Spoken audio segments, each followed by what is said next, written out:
Assalamualaikum Bu. Waalaikumsalam, Feb. Silakan masuk. Gimana kabarnya, Teh? Alhamdulillah baik Bu. Alhamdulillah ya baik, selalu jaga kesehatan ya. Kalau kabar orang tua ini gimana? Alhamdulillah sudah lumayan Bu. Alhamdulillah ya. Eh, Ibu lihat sepertinya bercerita lah sama ibu. Iya Bu.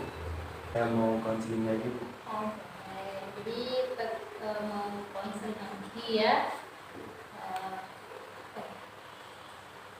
Setelah dijelaskan juga sudah tahu kan. Iya, jadi kita mau konsul lagi. Oke, jadi ibu ingatkan kembali bahwa konseling itu adalah terus bantuan yang diberikan kepada konseli agar dapat membantu memecahkan masalah konseli ya. Dan konseling juga didasari dengan asas kerahasiaan, di mana rahasia atau informasi yang terceritakan sama ibu itu terjamin tidak akan keluar kemana-mana. Cukup sama dengan kamu ya. Iya Bu. Tak boleh ceritakan hal apa yang masih mengganggu pikiran Pep. Jadi Bu, kan waktu konseling sebelumnya Pep cerita kalau semangat belajar dan konsentrasi Pep itu eh, menurun. Nah, jadi sekarang Pep mau cerita tentang hal itu juga karena hal itu kembali terjadi pada diri Pep. Tadi Pep bilang semangat dan konsentrasi Pep menurun lagi ya. Hal apa yang menyebabkan itu bisa terjadi? Jadi Bu, untuk cerita kemarin kan Pep pernah bercerita kalau orang tua Pep itu cerai.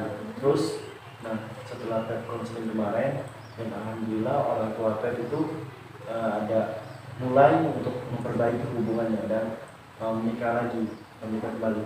Nah, tapi dari situ Pep itu berekspektasi bahwa setelah mereka menikah lagi itu bakal kehidupan kami akan kembali seperti sebelum kejadian ini terjadi. Begitu berharap rumah tangga dari orang tua Pep itu bakalan rukun, bakalan kembali ada bayam seperti dulu lagi. Tapi nyatanya ketika mereka rujuk kembali itu Bu, nah pertengkaran itu masih saja terjadi, namun tidak sehebat ataupun sering dulu kan Bu. Jadi kira-kira hal apa yang menyebabkan orang tua bisa apa bertengkar kembali? Jadi Bu, hal yang menyebabkan orang tua Pep itu bercerai itu juga termasuk dampak dari perceraian yang dulu Bu.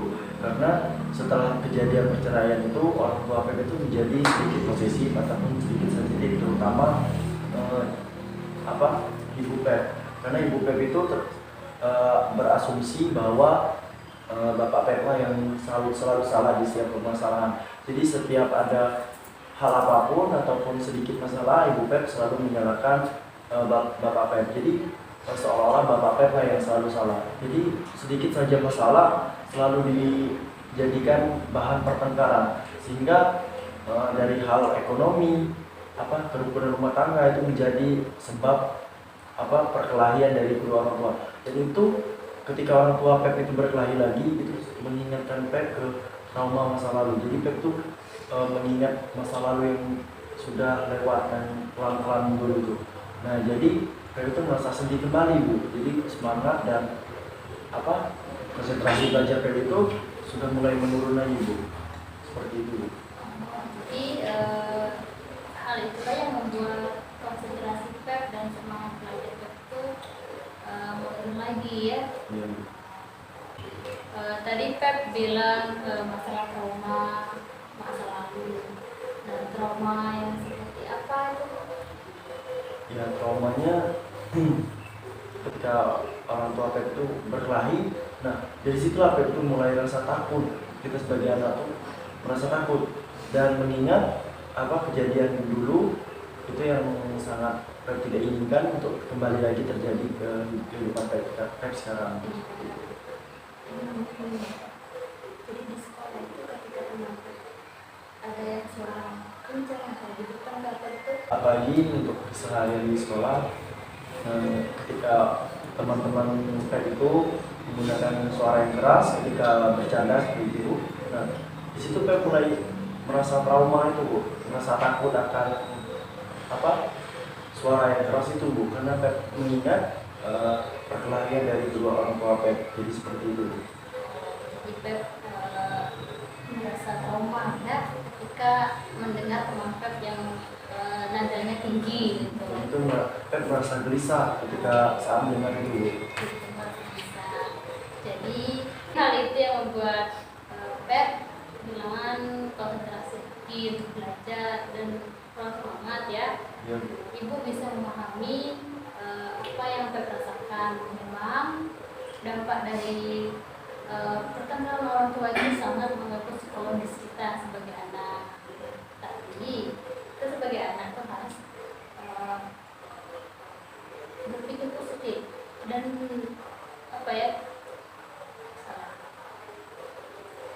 kita sebagai anak itu sebagai penengah orang tua, jangan sampai kita membenci atau menyalahkan dari salah satu kedua orang tua kita. Di sini ya itu harus bisa menjadi kenyataan ya yang orang tua terangkan tadi ya. Sudah itu dan kita harus semangat untuk belajar, jangan karena masalah orang tua jadi mengganggu psikologis atau pikiran Pep dan serta mengganggu nilai Pep jadi turun kayak gitu. Nah, Pep jadi bagaimana perasaan Pep sekarang setelah mengikuti konseling tadi?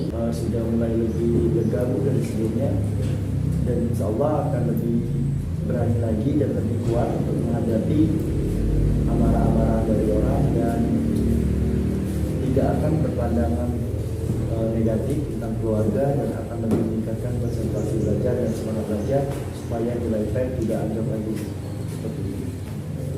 Jadi itu harus lebih berani lagi ya. Jadi positif ya.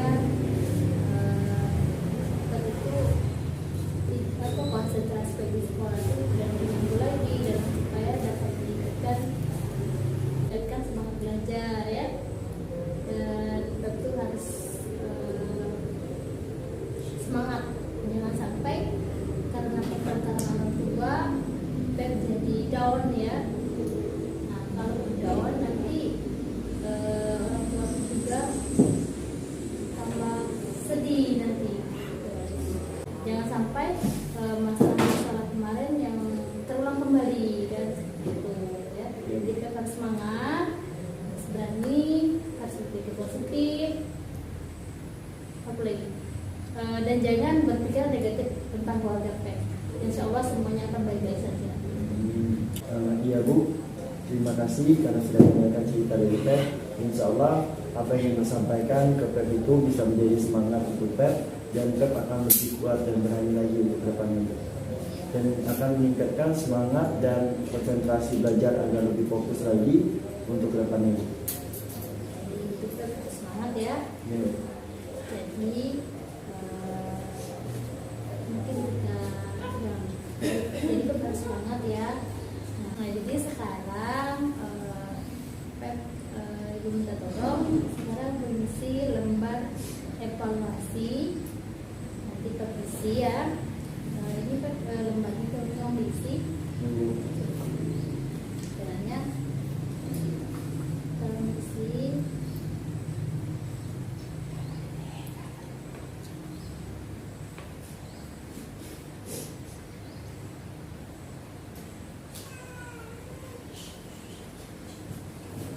Sudah Bu?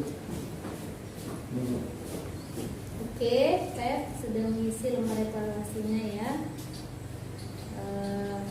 Terima kasih ya Pep ya. Iya Bu. Nah mungkin sesi konseling kita kali ini kita cukupkan saja ya. Apabila ada masih hal yang mengganggu pikiran boleh kita nanti konseling lagi ya. Iya Bu. Jangan sungkan-sungkan untuk datang ke ruangan ibu ya. Jangan takut, guru BK itu tempat yang berbagi, sharing masalah-masalah dan mencari solusi ya. Iya Bu. Oke Bu, terima kasih Bu. Pep izin masuk kelas dulu ya. Oke, semangat ya. Iya Bu.